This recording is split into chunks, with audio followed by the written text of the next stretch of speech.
Welcome back. Today we're looking at a commentary on Kevin Federline's memoir about Britney Spears, You Thought You Know, and all the reaction to it. Right, a really intense piece. Deals with celebrity, trauma, family stuff, and the writer brings a lot of personal experience to it. Yeah, exactly.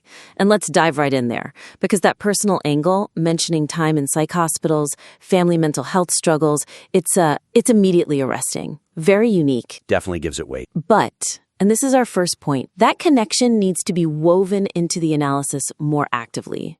Right now, it feels more like emotional backup. You know? Yeah, like justification rather than a tool. The writer says things like, I literally get chills thinking about the kid's trauma. That empathy is clear. It sets the tone. Mm-hmm. But because it's so deeply felt, it kind of risks making the whole commentary seem very strongly on Federline's side, especially when talking about radical personal responsibility or denial in the family. So the personal history validates the feelings, but doesn't quite elevate the argument analytically. The weakness isn't having the experience. No, not at all. It's that the experience seems to mostly confirm Federline's version of things, instead of being used to, question the nature of any trauma story. That's the suggestion. Use that insider knowledge as an analytical frame to really dissect the dynamics, trauma, memory, unreliable narration, especially in families like this. Okay. That moves it beyond just agreeing with Kevin Federline and turns it into something more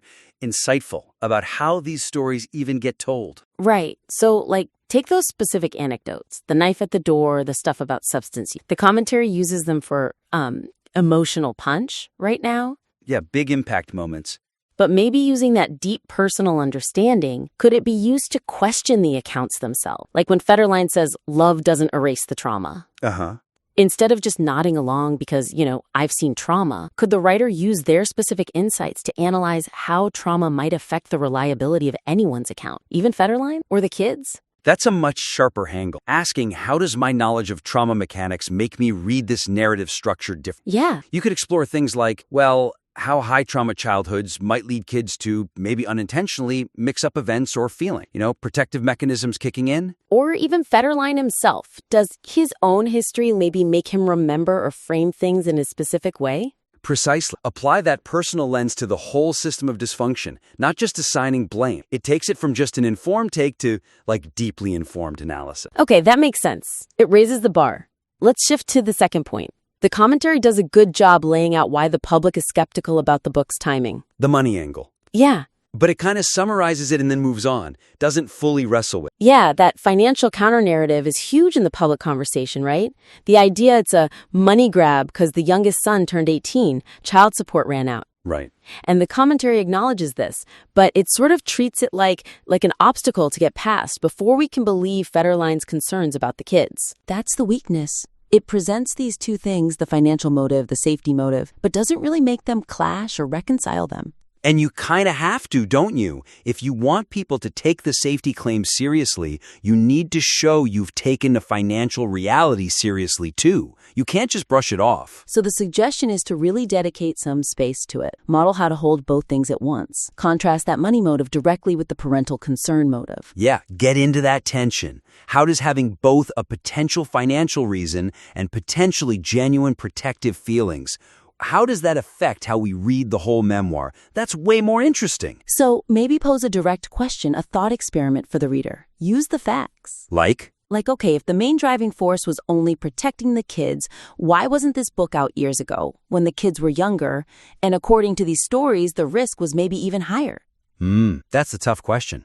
Yeah, and you put that alongside the fact that, like the commentary notes, he doesn't have power or control anymore, and the child support stopped. Analyze the timing of speaking out. Regardless of whether the stories themselves are true or not. Exactly. It makes the commentary more about critiquing the whole narrative strategy, not just believing or disbelieving the content. It shows you're not afraid of the uncomfortable questions. Which I think ultimately makes the arguments about parental concern more credible, ironic, because you've dealt with the biggest objection head on. Sharp insights leading up to it. Yeah, like the critique of the Free Britney movement focusing on the pop icon, not the actual person. That's strong. And the idea that denial is central to the whole saga. Really good stuff. So what's the issue with the ending then? It just sort of softens. Ends with a general prayer for peace, hoping the kids maintain a relationship. It feels like a pullback. Yeah. almost like stepping back from the edge after making some really challenging points. That's the weakness. It undercuts the intellectual force that was building. You make these strong claims about denial, about accountability, and then end with a kind of gentle wish. Feels a bit safe. Yeah. So the suggestion is pretty straightforward. Sharpen it back up. Reframe the conclusion to hammer home the main analytical insight. Give us that resonant so what. Right. Don't end with a prayer, end with the thesis. Exactly. The commentary's strongest idea seems to be that the whole 20-year thing was built on denial, on avoiding accountability. That's powerful. So use that. Use that idea of radical personal responsibility as the final word. Maybe something like, the real point of looking at this memoir isn't just about Britney or Kevin, but about how hard it is for us, the public, to deal with messy truths. Yeah, I like that. That the commentary's value is in forcing us to look at that need for radical personal responsibility, even when it's painful, even when celebrity fandom wants a simpler story. That lands much harder. It connects the specific case to a broader observation about public discourse and trauma, leaves the reader thinking. Right, thinking about the framework, not just the gossip. Okay, so this was a deep dive. Let's quickly recap the main takeaways for the writer. Sounds good. So 3 key things. First, take that really compelling personal experience. The stuff about mental health and trauma. And shift it from mainly backing up your feelings to being an active analytical tool. Use it to really pick apart how trauma affects memory and storytelling for everyone involved. Got it. Second, tackle that financial motive direct. Don't just mention the skepticism about the book's timing. Yeah, really explore it. Show the reader how you weigh the money angle against the protection angle. Analyze the strategic timing. Why now? Makes sense. And third?